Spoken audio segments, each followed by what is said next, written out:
আমাদের দেশে ফুটবল মানেই ব্রাজিল আর আর্জেন্টিনা, আর জার্সির মার্কেটেও 80% শেয়ার এই দুই দলের দখলেই থাকে।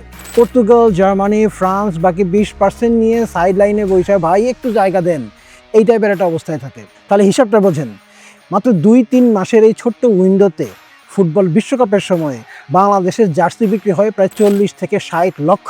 রাস্তার ভ্যান থেকে শুরু করে গুলশানের লাক্সারি সব জায়গায় তখন শুধু জার্সি আর জার্সি।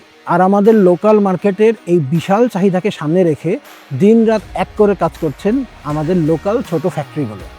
এখন বর্তমানে ওয়ার্ল্ড কাপের মধ্যে তো বাংলাদেশের মানুষজন সব থেকে বেশি সাপোর্ট করে ব্রাজিল এবং আর্জেন্টিনা। 10 জনের মধ্যে 8 জনই হচ্ছে আপনার এই ব্রাজিল আর আর্জেন্টিনা জার্সি কিনছে। এটার পাশাপাশি জার্মানি, স্পেন, ফ্রান্স, পর্তুগাল এইসব দেশগুলোর জার্সিও মানুষজন অনেক পছন্দ করছে। এই সিজনে মূলত স্পেনের জার্সিটা অনেক সুন্দর হওয়ার কারণে মানুষ স্পেনের জার্সিটা নিচ্ছে।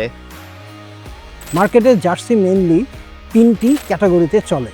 নাম্বার 1 একদম আমাদের লোকাল ভার্সন বা ফ্যান ভার্সন, যেটার দাম 400 থেকে 800 টাকার মধ্যে হয়ে থাকে। নাম্বার 2 থাইল্যান্ডের প্রিমিয়াম বা মাস্টার কপি, এটার দাম 1000 থেকে 1500 টাকা পর্যন্ত হয়ে থাকে। আর 3 নম্বরটা হচ্ছে একদম বডি ফিটিং প্লেয়ার এডিশন, যেগুলো পরে পোলাপান জিমে গিয়ে ছবি তোলে, সেলফি তোলে, ওগুলোর দাম 1500 থেকে 2500 টাকা পর্যন্ত কিন্তু হয়ে থাকে। এখন আসেন আসল মারপ্যাচ ব্যবসায়ীদের কেমন লাভ হয়।